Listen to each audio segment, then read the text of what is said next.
you don't.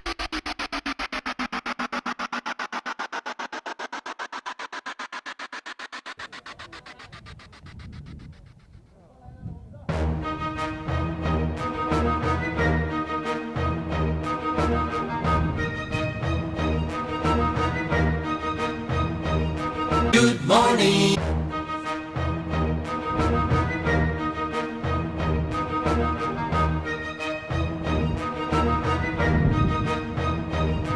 You're listening to Tony Caravan Live.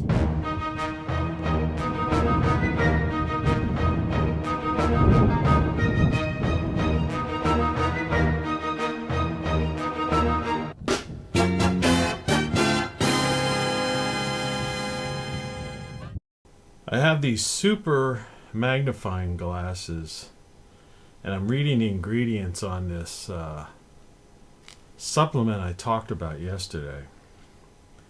Broccoli seeds from 25-to-1 concentrate, 7,500 milligrams.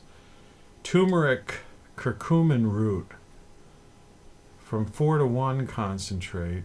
Oregano leaf. Green tea 95% extract, 30 milligrams. Black pepper 95% extract. Vegetable capsules, cellulose, other ingredients. Daily value not established, made in India. Nothing against that. You know, you just keep your fingers crossed. You know, detoxification, antioxidant, immunity. Like I say, I'm not pushing any of this stuff. Sorry for not looking up. And then, see if we can get this. You get these packages, and while I have these glasses on, I thought I would read it. I'm looking for an expiration date. Expires 23 November 21. So I guess these are good. These are those little packets you put in to make lemonade. Sweetened with sugar and stevia. Good morning, folks. It's that was a very weird beginning. And yesterday, of course, we had a lot of freeze-ups, and so see if we got it fixed. I spent a lot of time just cleaning stuff off my computer. But I also wanted to share this. Fragile radio broadcasting disc. Keep away from heat. Do not bend. Make special delivery on arrival. Rush. You know, I have so many odd things that I've collected over the years that I don't know if I'm going to wear glasses or not. This one eye it's early again. Yeah, real early. Like 4:22. I got up at 3 something, but I went to bed real early last night, like 6:37. But, and this is a different Hawaiian shirt. This is a Hilo Hattie or Hilo Hattie. You know, she was just the classic, Hawaiian woman. There's a store there where you could buy all this classic stuff. She was in an Elvis movie. I have a picture of that somewhere. I'll see if I could dig it up. And I'll put it up if I recall. But I used to have a bunch of these shirts. They're great. They're comfortable. In the wintertime, they're just nice overshirts over a heavy shirt, just to give you that extra reinforcement layer. But in the summertime, they're just fun for happy hours and things like that. But the title of this video is "Things to Come," Glimpse of Things to Come. I believe I'm going to call it that. And it's with all the craziness that's going on, and you can't be in denial that things are crazy out there. And I know the past several videos of mine have been very uplifting, hopeful and optimistic in the sense of you and your personal life and all that stuff. While previous videos of mine have been pretty much pointing to the inevitable downfall of Western civilization. I'm going to put the glasses on if you don't mind. It just helps me better. And I'm, like I said, just hoping the heck that, excuse me, cleaning the old mustache-a-rooney. Not many people wear mustaches this day, you know. There used to be some, you know, I don't know. There used to be some bartender girl, or a place I used to hang out at, who used to, like, you know, get turned on because I had a mustache because it reminded her of some 70s type of character or something like that. And I'm like, I just wore a mustache all the time. I got kicked out of high school because I was letting my mustache grow. And I went to a private school where, you know, you had to have your hair was short, you had to be clean shaven and all that stuff. Like I said before, this is a shocker, but given the choice over and that this time travel is possible, you know, this whole thing, Tenet. If I went back to high school, I might even quit high school. I don't think I would have gone to college. I think I would have just gone. My father had a printing business. I keep forgetting to turn that. So watch my glasses. You see the red light there on the one side? Now it was off. It's the I have built this complex of computers, you know, like the wall of computers. So the one I'm looking at here to do this, but I have another one off to the side, and of course I've got a handheld thing over here. But anyway, I had to build a base for it, and so the keyboard is half hidden underneath there. So particularly in the morning, except when I have this super bright light on, that's like, you know, makes one side of your face super bright and the other side semi-shaded. But I just put like a little cheap Dollar Tree Christmas light set under there, and I could just flip with one of these remote control things. I can just turn it on, and for some reason, for the longest time, I was like, "What's that red light?" So, but you know, getting back to this idea, I think I touched on this once before. You know, there aren't enough people who have trades today. You know, that just know how to fix things, use their hands.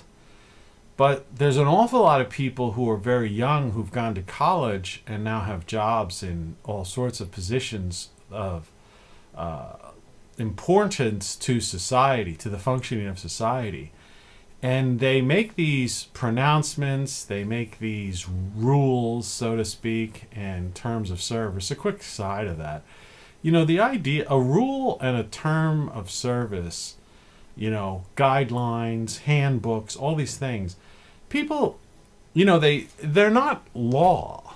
You know, all they are is people or a company making, you know, with some sort of group of people tasked with coming up with these things and then having their lawyers and, you know, various other people sitting around some conference table make these policies. Really, is what they are, is policy statements. And we've gotten to this point, you know, in Western civilization, particularly the U.S., which is chock full of this sort of terms of service, rules, do this, do that. But none of them are really binding. They're just not challenged enough. You know, that's the thing. People don't challenge them.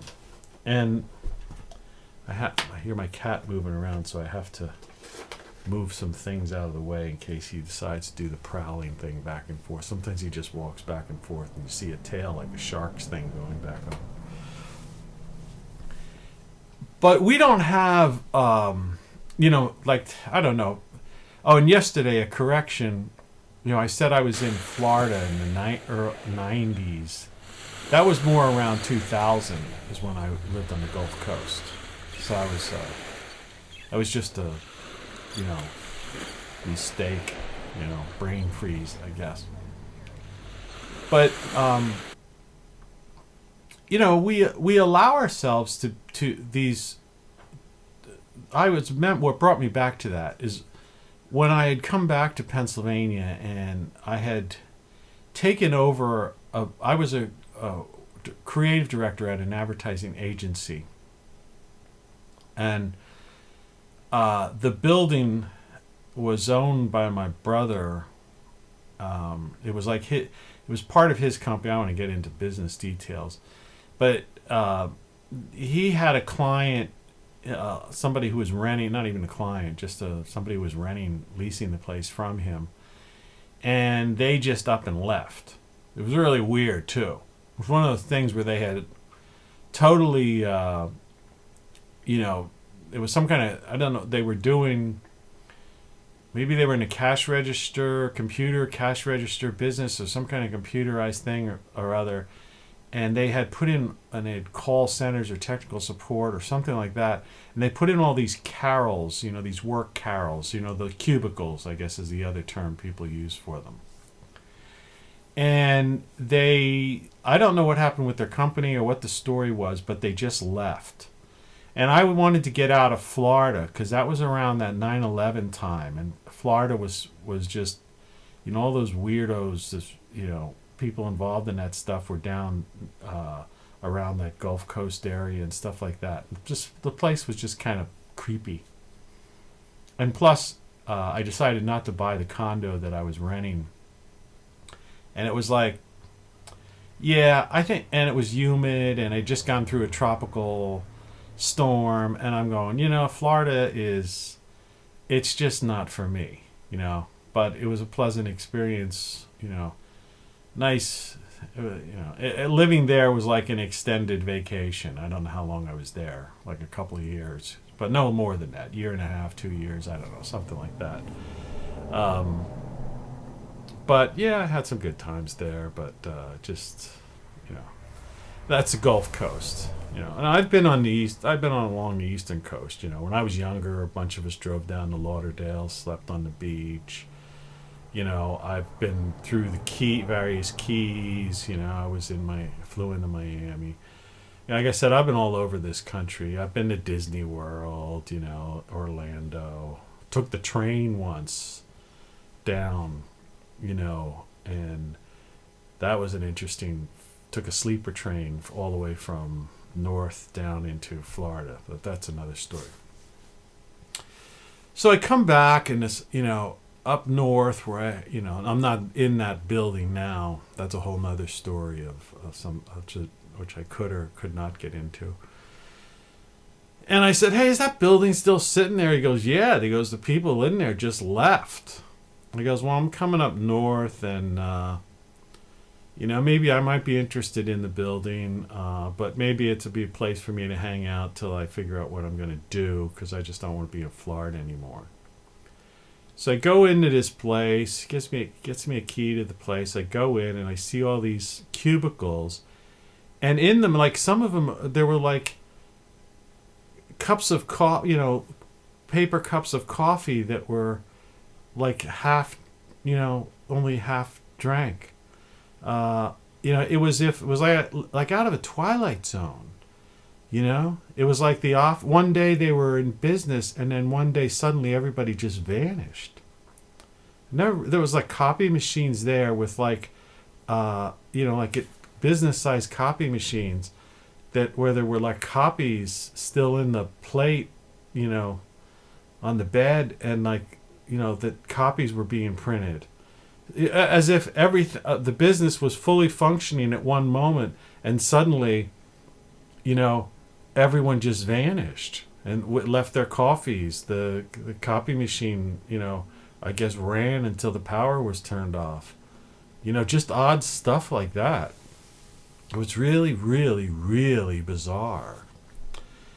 And so, I said, I guess I'll take the place. I was going to reopen it as I wasn't sure exactly, but something to do with maybe internet advertising, and some of my personal projects at the time. And this is like around the early 2000s, when I left Florida. and I did, and it was good for me. It was like, but cleaning that place up and getting this stuff removed. Luckily, I was able to sell those cubicle things to somebody who wanted them. But the guy came with a kid, with his son, and I ended up having to like load him in the truck. Like the guy just assumed. I'm like, what do you think? I was like. Well, anyway, I cleaned that place up really nice, and it was fun. And I ran a business there. Ran like a little ad agency, and ended up publishing a dining and entertainment magazine. I think I may or may not have touched on that earlier. And and that was the beginning of my future life, leading into the semi-retirement, and subsequent adventures. And that's that. And that's just a very quick aside. But, things to, a glimpse of things to come, is the title here. And we opened up with that picture of these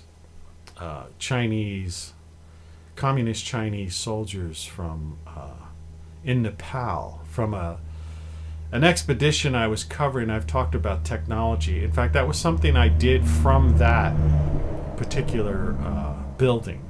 I had set up, that was my base of operations, where I had developed this satellite technology through existing various unrelated existing technologies, from satellites that existed to the burgeoning computer technologies and visual technologies to create live video from remote regions of the earth. And I had a friend who was still is to this day,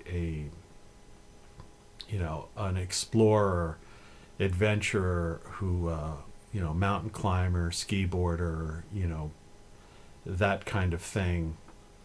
And also who had, and through meeting all these people, had gotten involved with people who went to Antarctica, the North Pole, and of course the Himalayas, where those communist Chinese soldiers were guarding this tent where these people had to get their papers. And the idea of glimpse to come is, it seems like I was watching a video yesterday of just some random guy. I have no idea who he is. Things show up in your recommended list if you're a YouTuber. I use YouTube, like I say, because I got rid of TV. And that's so mainly YouTube is my go-to source for entertainment, for lack of a better thing. And for some reason, this showed up on my thing, and it was some guys, I guess, people asking him to see what was going on in D.C. and the buildings, their structures. And this guy was just walking around with the camera and taking pictures. And he was showing these multiple levels of these various fences around, all these government buildings, like the White House and stuff, and how it was like almost triple layer. And it just looked so authoritarian, police state-ish, And me, when I was younger, remember I lived and worked in Capitol Hill, and I remember that was like my stomping ground, because I was writing a screenplay. I was working for Roy Cohn, who was at the end of his career, was old at that time, and I was staying in a Capitol Hill townhouse, and so all I had to do was deal with Roy Cohn's Connecticut law firm. They would fax down an itinerary, and I would basically pick him up at the airport, and he would go about and take him around to a few appointments in D.C. It was like he'd come in for a weekend, maybe once a month, and sometimes he'd skip a month. And so basically I had free run. I was being paid to live in this townhouse on Capitol Hill, to do this, just to handle Roy Cohn's DC, affairs. It was really weird. So I had so much free time. I wrote a screenplay at the time, met a lot of different people, but most of the time I would just like explore DC. And that's when I got to know a lot about the insides of the town, and there were some parties at the DC townhouse with, that members of Congress would come to, and other various, government types, and and obviously spooks. I encountered like a guy who, one of the Marines that, was from Marine One. People worked at everywhere from the Voice of America to some of the intel agencies, and the computer just timed out, but at least it hasn't frozen yet. I'm hoping my clean job, the problem was I had too much data, too many files in the program.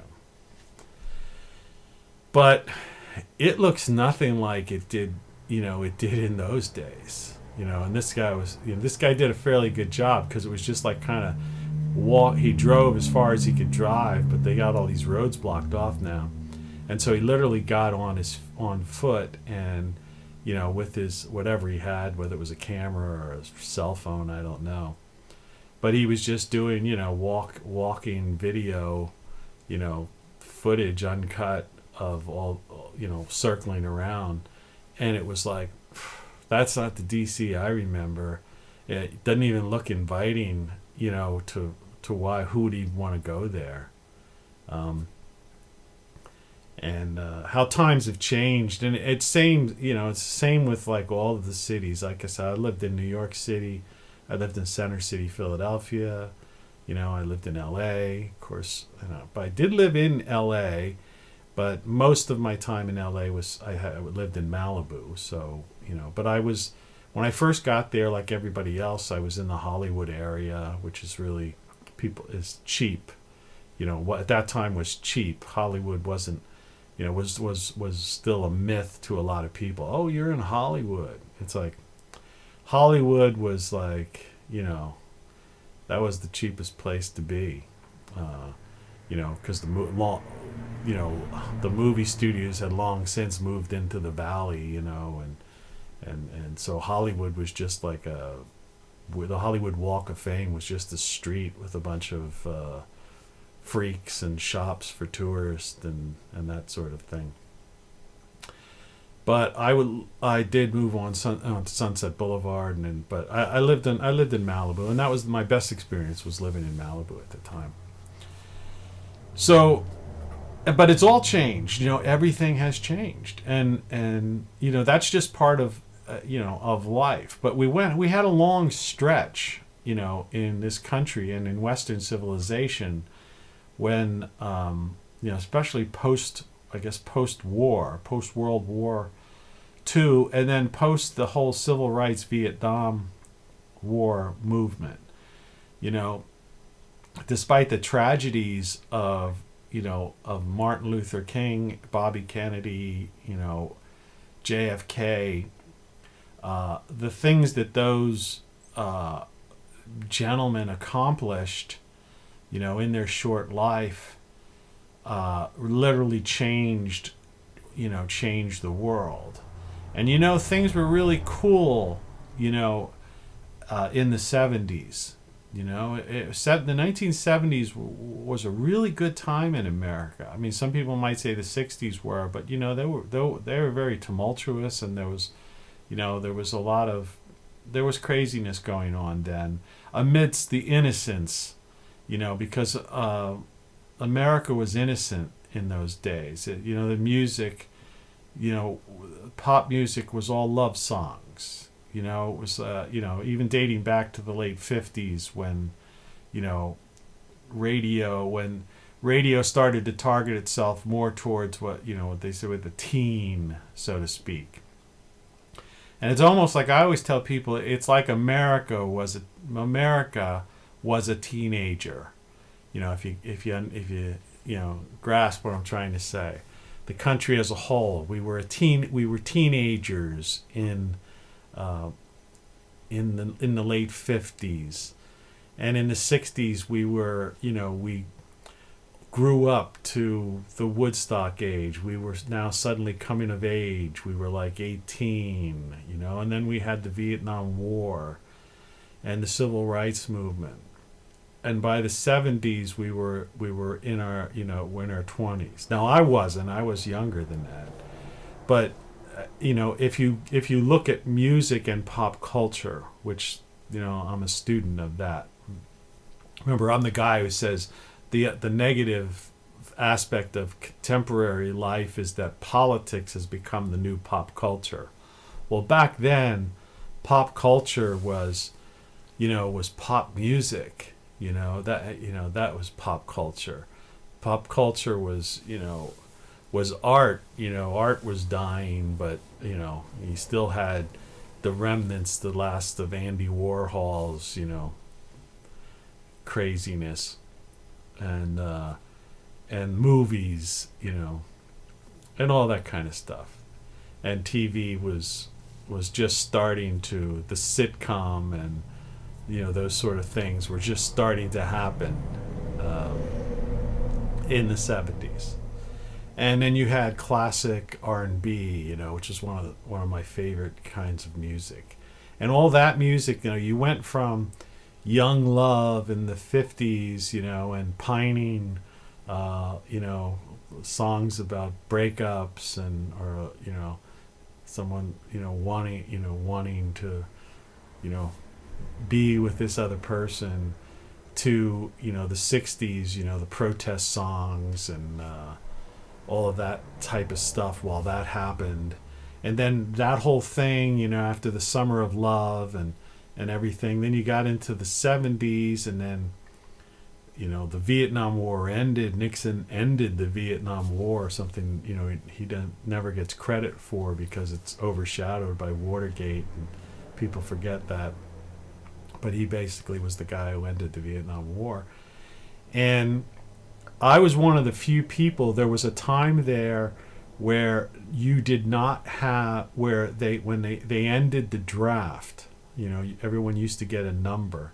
So I remember at the time, my brother's older than I am, and he had a number that was, he could have been, could have went over to Vietnam. But the war ended, and he was sweating that out. But I didn't have a draft card because when they had ended the draft, they took there was a year or two until they restarted up this whole not civil service, but whatever they called it. And so I guess people today have a number or have some kind of thing. I don't know if they got rid of it again or not. But I was the first in a long time generation to never have one of those, have that card. Now I had my own trip, by involvement in being in D.C. and my travels around the world and all that stuff. But I can't tell you about that because if I did, I'd have to kill you.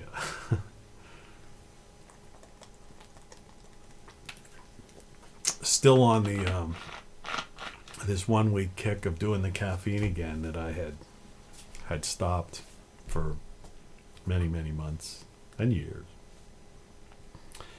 But yeah, so the rhythm and blues, which was mostly black music, but there were a lot of white bands doing it too. It was the music of the time, and this is post-civil rights movement, so. You have to remember, America at that time was peace and coming out of all the hardships, and the protests and the war and stuff. It was like just this sigh of relief of peace, and we had finally gotten over the deaths of Martin Luther King and the Kennedys and all of that, and there were others. I mean, Malcolm X was assassinated too. And so it was like an end to all of that, the grieving process, you know, and then music and as people, the country as a whole was starting to mature. So, and the idea, and we were over, the civil rights movement was over. So the number one songs, the pop music of the time was mostly, you know, like R&B music and things of that nature. And that's why today when I see BLM and stuff like that, I go like, man, they're young kids in effect. They just don't get it. It's like that we all at that time, by the time the late 70s hit, you know, the country was colorblind. And going into the 80s, you know, that's just the way it was. So we had moved on and the country had grown up. And as a nation, we were now, we were entering into our 20s or 30s, that we were adults. America had become grown up, you know, and so the hippies had become yuppies, you know, and one of the top shows was 30-something. You know, that was the kind of thing, which was a stupid show to me. I couldn't relate to it. And again, I'm talking about this, but I was younger, but I was cognizant of it because that was my thing. I was a guy who played, you know, when I was a kid, I played guitar. I was in a band, and I was a DJ, you know, as in high school. So pop culture to me was my life. And so you know, this stuff, I can talk about all this stuff firsthand. And so then, you know, then you had Reagan and Reagan economics and all that kind of stuff. I mean, Carter, Reagan, you know, and then Bush, and it was all, it just, that was the beginning of the end. That was like Wall Street, the power brokers had taken over, and those years of innocence were now over once the 80s hit. You know, MTV came in, you know. I saw a thing the other day, you know, this Don McLean was taught that song American Pie, The Day the Music Died, and he was talking about, he wrote that about when Buddy Holly's plane went down. But, you know, in reality, to me, the day the music died is when MTV came on the air, you know. Video Killed the Radio Star was the first video they ever put on. And it was, you know, it was very prophetic. And I have a little interesting story about MTV. I apologize for this, but like I say, we're all humans and we do this. And if the video's not freezing up on me, I'm just into telling some stories today. I was always an idea guy. And like I say, trying to figure out my life is ridiculous because I've been everywhere. I was almost like, you know, I was at all those key. It's like in that movie. It's like Forrest Gump, you know. Except I don't, you know, I wasn't that. I don't believe I was a moron.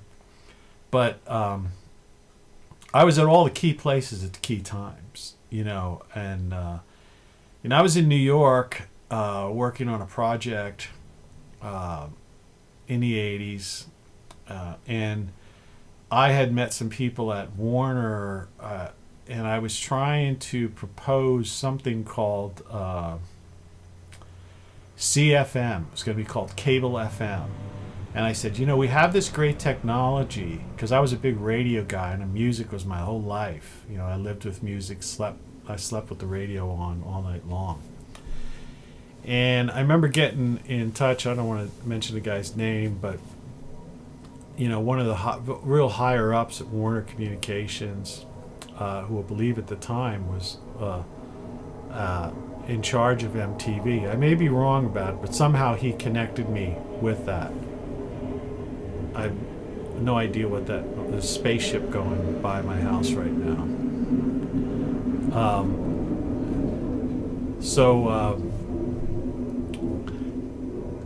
He set me up. And I had all these ideas. I sent him a list of all these things to come. This follows through with things. Like, it was my list of what all the future should be. And one of them was this Cable FM, where the idea, because I had, even when I was younger, I had figured out that if you hooked your cable TV antenna up to your receiver, when you used to have, in the old days, you had a receiver that was it wasn't just a radio, it was, you had the lit dial and all that stuff. It was cool. And on the back of it, you had an area, two screws to hook an antenna up to.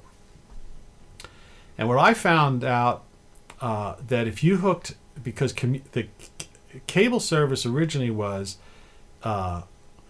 it stood for Community Antenna System, like it was a CAT, and so if you put your cable TV antenna, the two wires you had in before, the coaxial thing that you hook in now, and now people hook an HDMI thing in, but they still do have the coaxial screw-in types. But there used to be a thing that you connected the coaxial to. I probably have one here. I wasn't planning on talking about this, but I should have brought one to show it. And I hooked that up to my. I used to hook up to my receiver, and I would be able to pick up stations really far away, because the same antenna cable that was bringing in TVs from from cities nearby and things like that was also picking up the FM frequency, because it's the band. It's on the band is, everything's a wave, and it's all one big long band, and there's just different things, radio, microwaves, right to light, ultraviolet light. Everything runs along this thing, and it's just a different various frequencies, Well, anyway, that was my idea of cable FM. I wanted to create a purely cable FM station that would be like a national radio station. And I had all these other weird, interesting ideas, and one of them was, when I got into it, was video was a station like that would show videos. Well, anyway, this guy goes to me, goes, "We're already working on something like that. Here, I'm going to set you up. I want you to go to this building." I think it was at 30 Rock. I may or may not be correct. It was a long time ago, early 80s. And I want you to check something out. So I go in these offices, and it was MTV, and they already had the logos. I mean, this is like they were already like, this was going to happen. And there was some hot girl who greeted me at the door, and I got a little MTV pin. I said, "Hey, can I have one of those things?" And I walked in. They took me into one of these big conference rooms, like out of Chayefsky's movie Network, with all the light, all the little lights along this thing. And there was this big projection television in those days. That's the only way you had a big TV. It had to be a projected TV. And they said, "Here, such and such wanted to show you this." And I sat down in the room, and they left.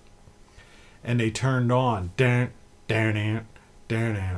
it was MTV. It was the MTV, like their promo package type of thing that they were I guess they were using to advance for sponsors and everyone. And I was, and then these guys came back in. They asked me some questions about it, what I thought about it, and things like that. It was kind of interviewing me, I guess, or whatever. But I was just kind of I was into a million different things there, and I never really followed up with that. But it was like, I guess, I had an opportunity to work at MTV in the early days. This was all before it hadn't aired. It didn't air. From that time, it wasn't on the air at all. And I don't know how many months, and if it might have even been a year before it actually aired. But that was like an interesting experience. And I had a lot of experiences like that. I used to know all these people, But, and then the 90s came, and, and blah, blah, blah. And so but we still, so we went through all these interesting times and freedom.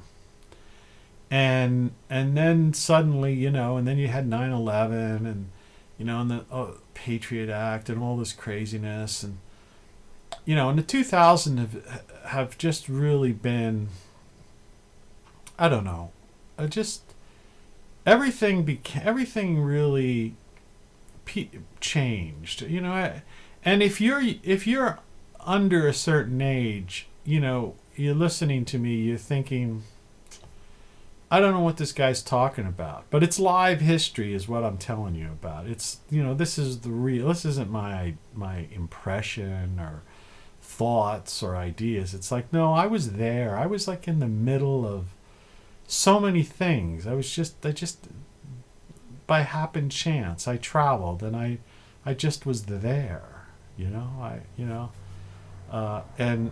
I was, and I'm sure there were many other people who were there, but I was like, to be there to watch something that became big, and to meet certain people that would become key players, I talk about one of my ex-wives worked for Trump as a translator one night at a dinner with some Japanese businessmen and stuff. It's like, the people talk about 6 separations or whatever that is. It's like I have like no separations. It's like I was, when I was in Hollywood, I was, I was like, I met the people. I was right there in the middle of so many things involving, the world that we live in today, and traveled, and managed to be able to have traveled the world. So look around today, and so without getting negative, like I say, because that beginning is kind of frightening in a sense, that little footage, but and the idea of seeing what's going on in D.C. and I guess what's going on in cities across the country, and the protests, like I say, which are to me the most ridiculous things in the world. Protests are futile, exercises in futility. That, this is, to use a phrase, the worst phrase I've heard in recent times, the new normal, right?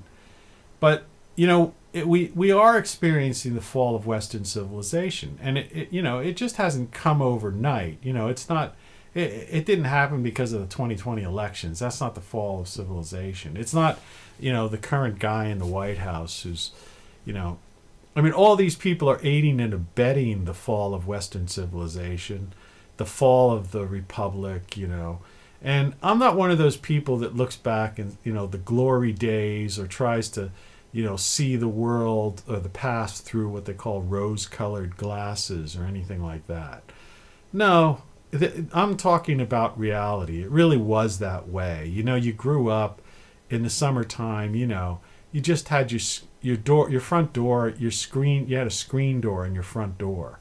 So your front door wasn't locked.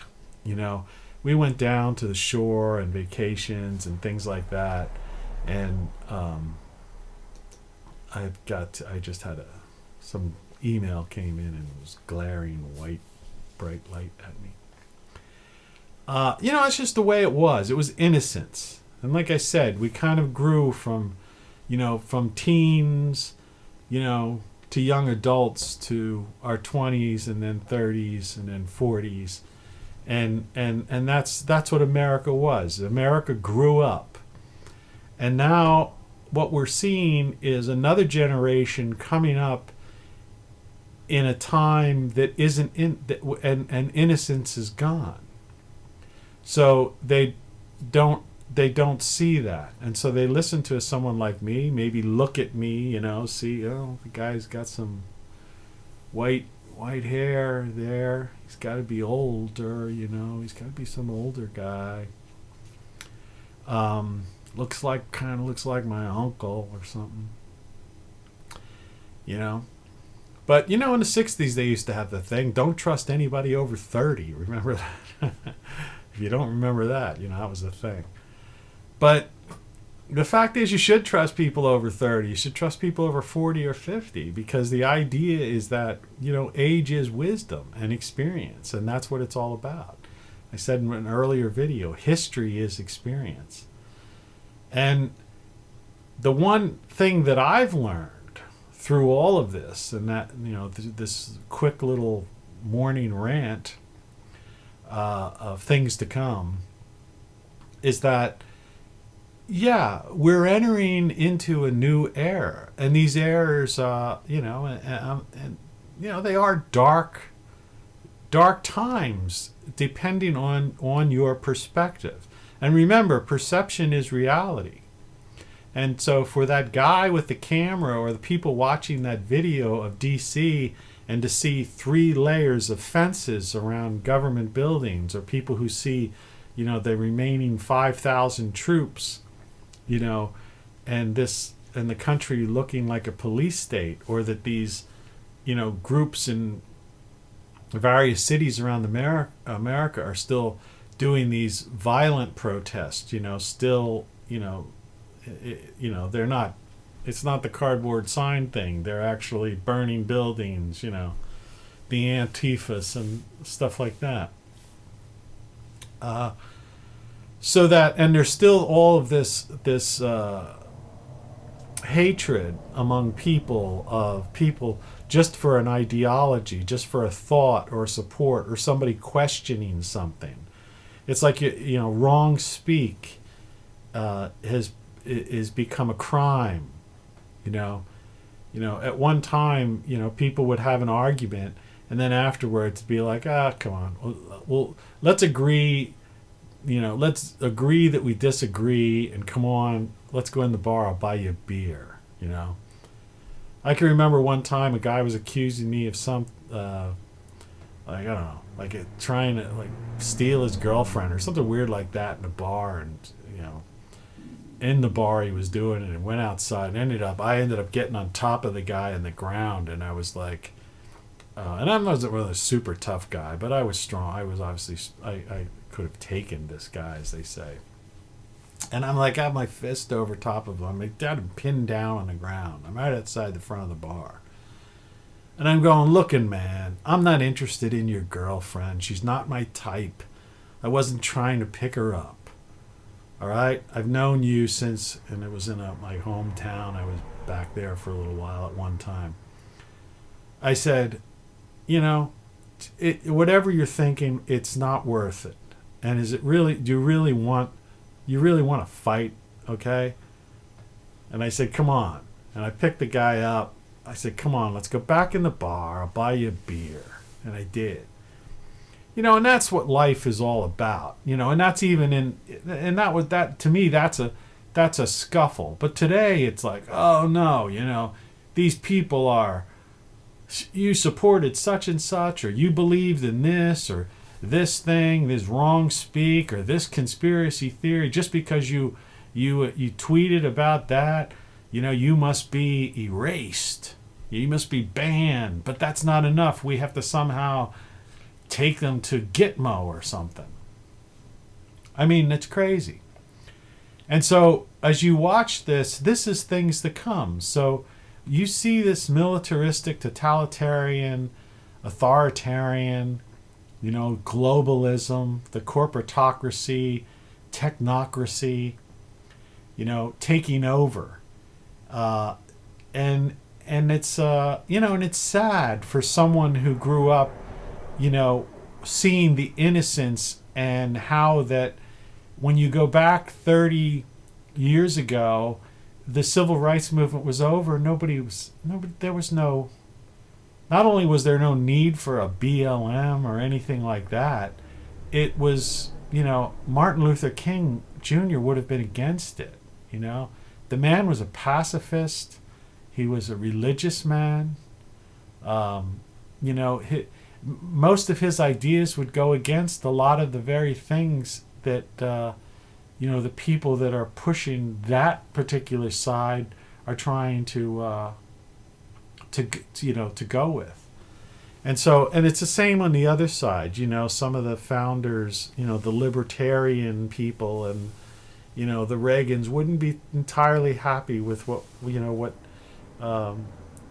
people who are, with so many of the MAGA people the same way. And, but the point is that's just ideology. That's just politics, and it's just pop culture, and it's something that we have to come to accept. But we've got to tone down the rhetoric and like take a deep breath and let it out and just say you're free.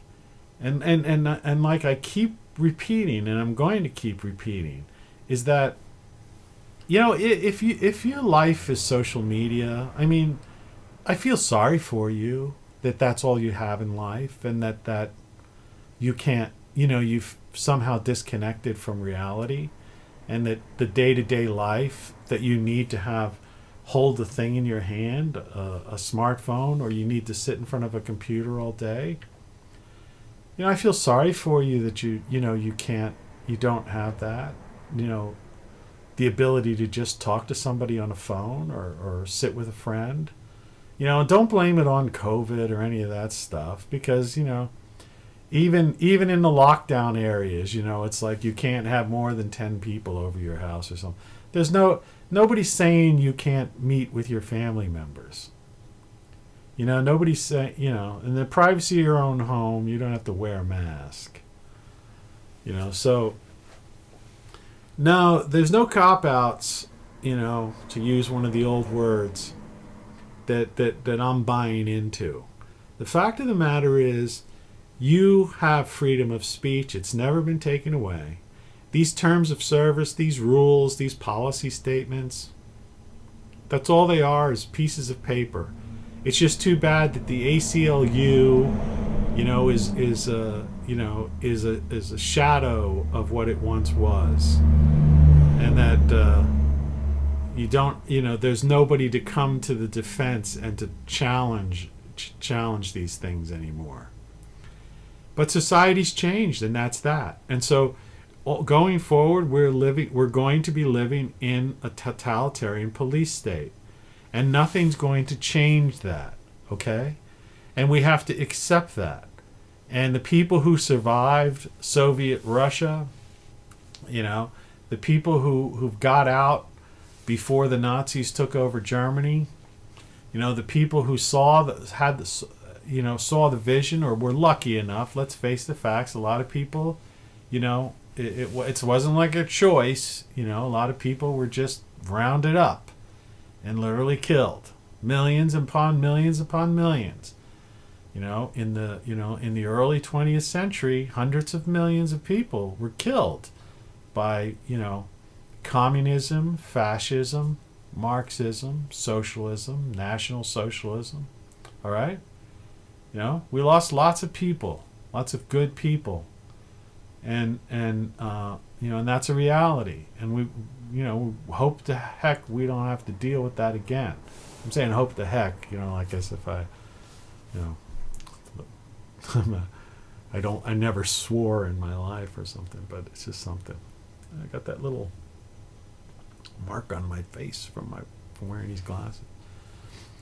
But so the idea is that freedom is a state of mind. I'm not the first person to say that.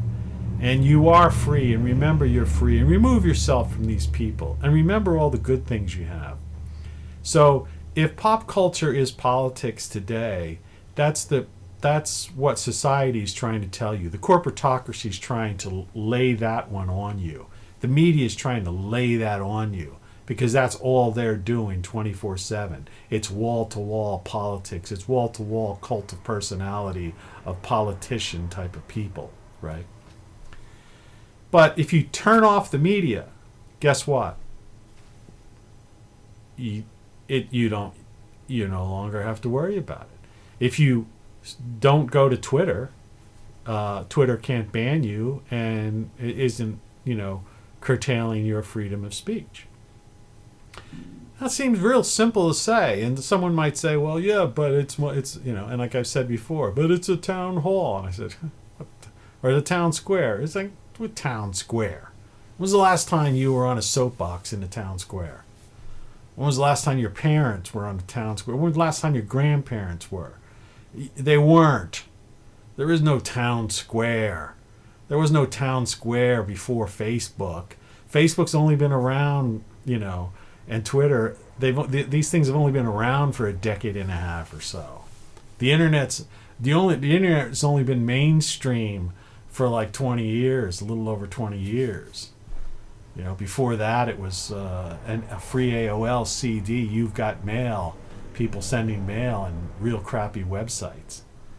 So how could something that didn't exist 20 years ago or 15 years ago, and in certain cases 10 years ago, become the center of your life? There were no, So just remember that. So things to come are, you are in charge of the future of your life and your existence. Whether or not they're just, the idea is it that important that they're building 3 walls in DC and that you can't go look at the White House or the Capitol building? No, not really. There's other places to look at.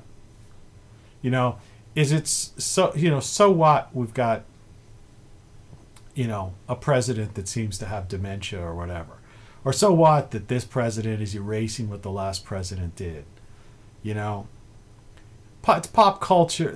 It's their pop culture, their world. The perception is reality. You still have music. My advice to you is, organize your music playlists. Organize. Watch movies. Do all the things. Gaming. Gardening. If you have a car, get in your car and go drive somewhere. Do something. If you like hiking, hike. The list goes on. There's so many things as a human being that you can do. If you're lonely, find someone. It's just endless, and it's the society, it's the corporatocracy, it's the people who want to control your life, profit on your life. Like I say, that people that look at you as cattle on their tax farm or their consumerism farms. Those are the people that want to pigeonhole you and force you down this certain path. But all you have to do, it's like a fork in the road type of situation. It's like you have the choice of which road to take. So it's like that. Is it a parable or is it just something? The road less taken. Well, I chose the road less taken, and I'm happy. I really am. I'm genuinely happy. I'm enjoying life. I'm living life. And I've had some tragedies. I had cancer diagnosis last year, many operations, all kinds of different things, but you get through all that stuff. You can't sit around, feel sorry for yourself. You can't sit around being afraid you're going to get the Chinese flu. Build your immune system. That's why I started showing the old vitamin type of thing. And you can get natural, just eat well, take care of yourself. I don't know why that suddenly changed the lighting just by holding that thing up. But we're coming up on the hour, and I'm trying to keep these things right around an hour. It's hard to believe I talk that way. So, despite the fact that we're entering a totalitarian police state era, and perhaps even the Dark Ages in many ways, that doesn't mean it has to be the Dark Ages for you. It doesn't. Just because freedom of speech is being, squashed and trampled, the Constitution's being trampled on by certain corporate entities, it doesn't mean that you don't have freedom of speech anymore. You just have to avoid those things. And you say, well, then I'm no longer a free person if I can't go to this place, to that place. There are other places to go. It's a big country. It's a big country. And you have more freedom than you think. And just don't allow these people to pretend and make you see the world through their eyes. See the world through your eyes. And the world is Fact of the matter is, life is a beautiful thing, and you can do whatever you want to. There are many things, great things to taste. We have senses, and all of our human senses, can experience great things. We can see beautiful things with our eyes. We can hear beautiful music. We can touch, another human being. We can smell, evergreens, or if you're into smelling flowers, we can taste delicious foods. You see, nobody's can take that away from you. That's you. That's your humanity, and that really bothers them because they know that they can't do that, and that's why you stay away from this technocracy and all this idea where they want people to wear these virtual reality, goggles and live in their their AI VR world. The hell with that. You already have a body, a mind, and senses. So just live life. Like I say, living well is the best revenge. Boy, does that aggravates the Davos set and the corporatocracy and the globalists. They really, that's why I only ever get 7 views or, on these videos and stuff. And they push this stuff down.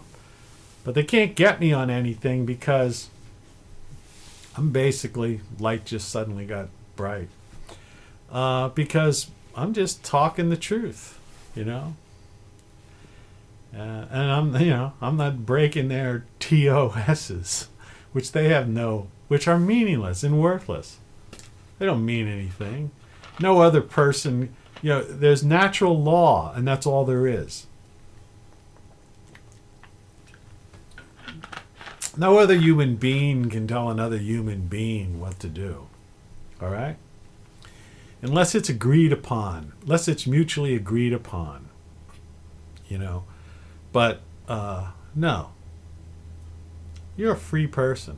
Live free, enjoy life, and as promised, I will be getting into some very interesting topics in the coming weeks and months this year. Like really interesting topics, more in depth. This was just an easygoing, leisurely hour. Where does the time go? That I wanted to do to make sure that I fixed my computer, and obviously it hasn't frozen. So I think I was successful. It's nice to know that the guy with the taped glasses, the geeky glasses, still knows how to fix a machine. Take care. Have a great day. You're free. Remember that. Enjoy life. You've got do whatever you want to do. Enjoy your senses. Enjoy the senses you were born with. All right. Live life to the fullest. Don't infringe upon anybody else's life, but at the same time, live your life to the fullest. And just be a little, use some ingenuity. Just think. You gotta think.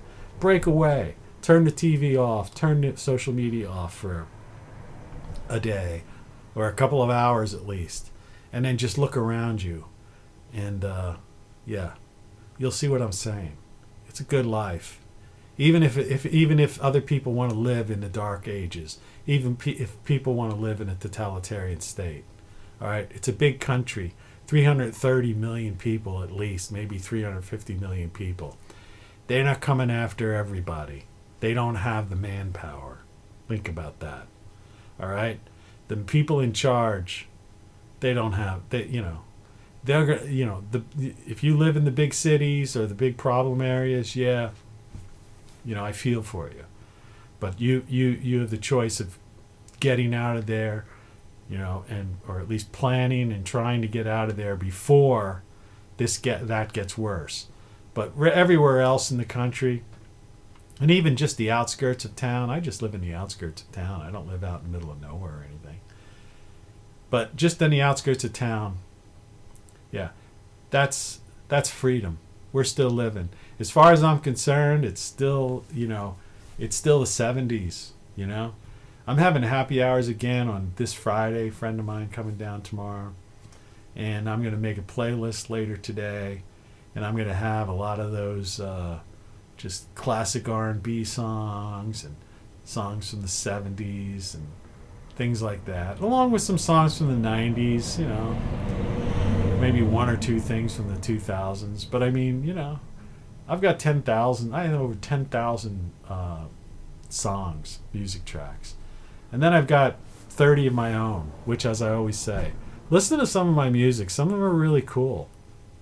The Virtual Cage, which ended yesterday's video, is a great song, and it should be a part of your playlist. You know, go download it, you know, from iTunes, you know, or listen to it, put it on a playlist at Spotify.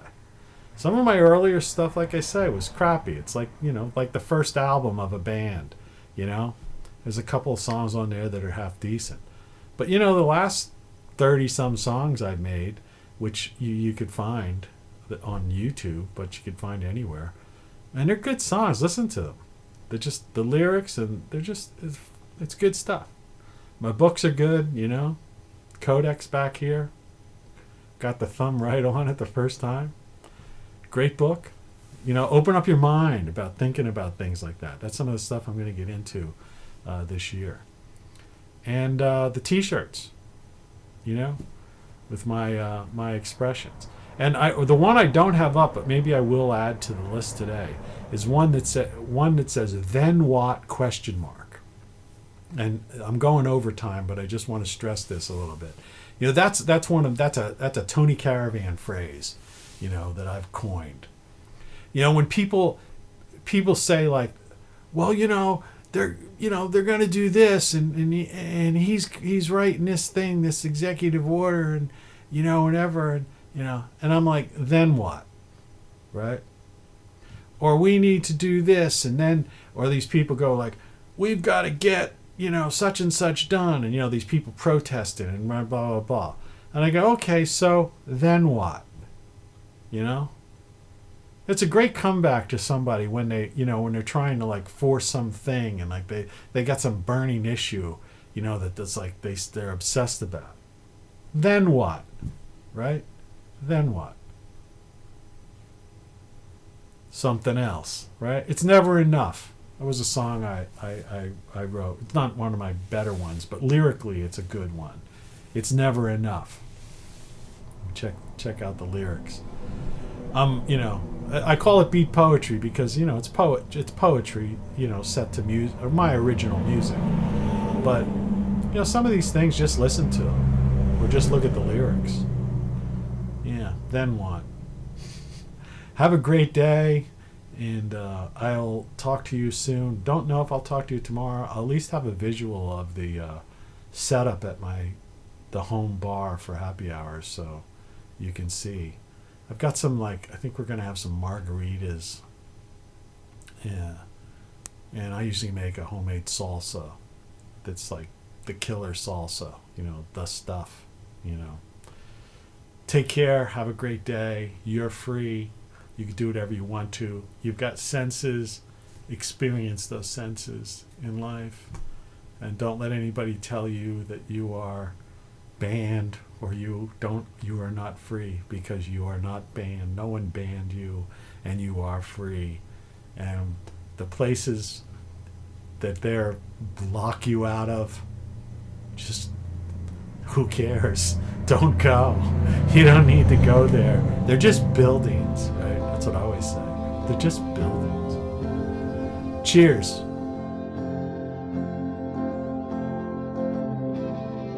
The soulless millions who wander aimlessly around the streets.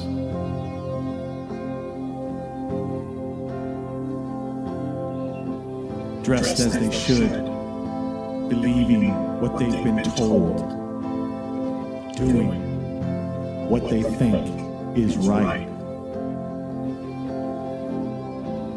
acting like the others, obedient robots, controlled, doing what they think is right, acting like the others.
dropped my overpriced smartphone, and it shattered. Surprisingly, my first thought was that I was free.